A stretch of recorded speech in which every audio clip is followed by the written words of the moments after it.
Salut l'équipe, c'est Levalist, on est en mai, il fait beau, tout s'accélère, ça sent les phases finales, et on rentre dans le Money Time pour décrocher des titres. Et ça tombe bien parce qu'avant de commencer la vidéo, j'aimerais en placer une pour l'équipe avec laquelle j'ai joué et le club dans lequel j'ai joué cette année, c'est-à-dire Lille Iris 1924, et avec qui j'ai remporté le bouclier de Division Honneur, et en plus la B aussi a réussi à remporter le bouclier, donc ça fait depuis je crois plus de 20 ans qu'il n'y a pas eu de doublé dans le club, et moi je suis hyper content d'avoir pu jouer aux côtés de ces gars-là, je suis très fier de ce qu'on a pu accomplir, et donc si des gars me regardent, bah sachez que je suis très content d'avoir pu jouer à vos côtés. 2 finales, 2 boucliers, ça fait plaisir. Bon, la Coupe d'Europe maintenant. Après avoir durement bataillé à Dublin contre le Munster et en se qualifiant au tir au but, les Toulousains voyagent de nouveau à l'Aviva pour affronter le terrible Leinster. J'ai beau être chauvin et espérer une victoire française, je pense que là, c'est vraiment un gros morceau qui s'annonce pour les Toulousains. Ils ont vraiment souffert face au Munster qui leur a opposé une défense de fer, notamment dans le jeu au sol, où les Irlandais ont réussi à récupérer plus d'une vingtaine de turnovers, ce qui est juste énorme, et pour vaincre un adversaire de la taille et de la trempe du Leinster, qui en soi représente 80% de l'équipe d'Irlande, c'est juste impressionnant l'effectif qu'ils ont, et une équipe d'Irlande qui, on le rappelle, est quand même vice-championne du tournoi destination, c'est pas rien, et pour les Toulousains, je pense honnêtement, et c'est logique, il va falloir être beaucoup plus consistant que ce qu'ils ont montré face au Munster. On a notamment vu certains leaders, certains cadres mis en difficulté, je pense notamment à Antoine Dupont, qui a eu une partie assez compliquée face au Munsterman, il a été agressé de toutes parts, et il s'est parfois un petit peu enfermé en voulant sauver la patrie à lui tout seul, et il a perdu quelques ballons comme ça. Je pense qu'il va redresser la barre contre le Leinster, parce que Dupont reste Dupont, et en tant que meilleur joueur du monde et meilleur joueur du tournoi, on s'attend à ce qu'il relève le niveau et à ce qu'il se remette un petit peu dans le droit chemin. De plus, il faut quand même ajouter que les Leinstermen ont assez facilement disposé de Leicester. Leicester qui jouait en plus chez eux, c'est quand même une sacrée performance, alors que les Tigers sont quand même les grands leaders du Premiership cette année, et qu'ils avaient gagné tous leurs matchs en Champions Cup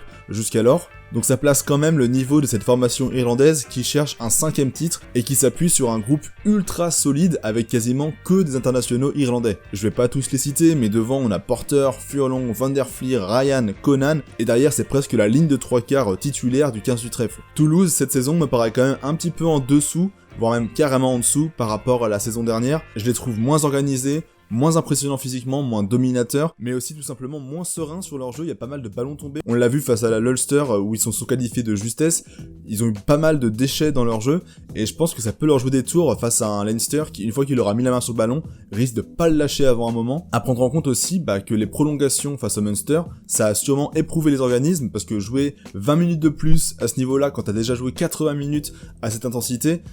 ça risque d'être compliqué face à des Leinstermen qui sont ultra solides physiquement et qui vont attendre les Toulousains au tournant. Donc ouais, Toulouse n'est pas du tout favori pour moi sur cette rencontre, ça serait même un exploit pour le stade d'aller s'imposer en Irlande. Après bien évidemment, Toulouse a ses chances, le stade toulousain reste ce qu'il est, avec ses qualités qu'on lui connaît et ses joueurs capables de renverser la partie sur n'importe quoi, avec toute petite miette, ils peuvent te faire un exploit, mais je pense malheureusement que le Leinster devrait l'emporter samedi. Avant de passer à l'autre demi-finale, j'aimerais vous rappeler que si mon contenu vous plaît, que vous aimez la chaîne, que vous avez envie de la voir grandir, n'hésitez pas à vous abonner, c'est hyper important pour être mis en avant dans l'algorithme YouTube, mais aussi à liker la vidéo et à m'écrire un petit commentaire. Franchement ça prend 30 secondes, mais moi ça me change la vie en fait au niveau de l'algorithme, je suis beaucoup plus mis en visibilité et ça récompense mon travail. Pour l'autre demi, qui est franco-française, La Rochelle va se déplacer au Racing, enfin se déplacer c'est un bien grand mot, parce que le match va être délocalisé à Lens, au stade Bollaert, parce que l'Arena n'est pas disponible, et j'aurai la chance de pouvoir y assister parce que Lens c'est pas loin de Lille, donc j'ai pris mes billets,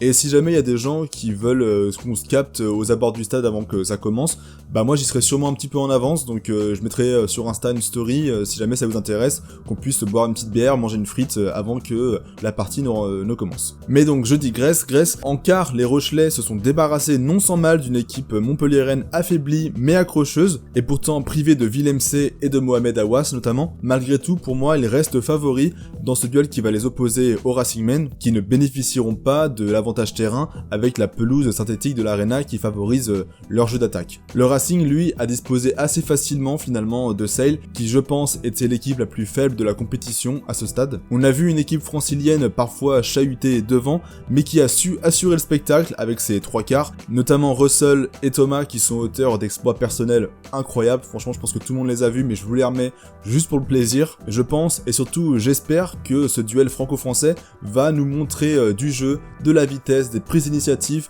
et vraiment un petit peu du jeu dans tous les sens, parce que je pense que c'est un peu dans l'ADN de ces équipes qui sont toutes les deux tournées vers l'attaque, avec des joueurs de part et d'autre qui peuvent créer l'exploit à partir de quelques miettes. Cependant, mon pronostic penche tout de même en faveur de La Rochelle. Je pense que leur pack est plus conquérant et plus dominateur que celui du Racing, tout en ayant les armes pour contrer les trois quarts franciliens. Je pense notamment à la puissance et à la rigueur défensive de Lepani Botia face à Vakatawa et à Fikou, mais aussi à l'assurance de Dulin et de Leeds qui en plus ont un très long jeu au pied. Si face à Sale, le génie offensif de Russell et de sa ligne de trois quarts a fait le boulot, je pense que face à La Rochelle, ça risque d'être une toute autre limonade. En plus, les Rochelais sont sûrement encore très frustrés de leur double élimination en top 14 et en Coupe d'Europe de l'an dernier. Ça se voit qu'ils ont fin de titre et je pense que ça va être une motivation supplémentaire pour eux. Quoi qu'il en soit, on a 3 clubs français en demi-finale, ça veut dire qu'on a forcément un club français qui ira en finale et ça franchement c'est hyper satisfaisant de voir que les clubs français dominent à ce point-là la Coupe d'Europe. On a la chance d'avoir 4 belles équipes en demi-finale et je pense que ça va être un super week-end de Champions Cup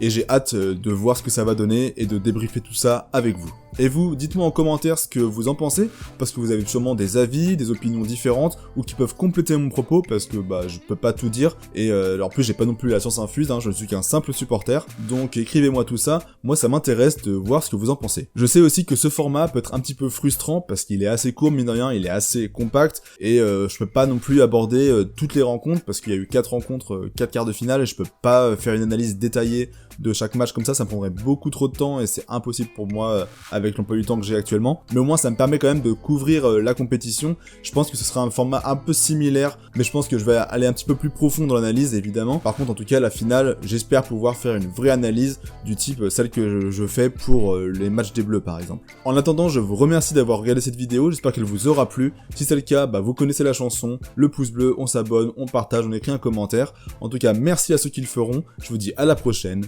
bye l'Ovalie.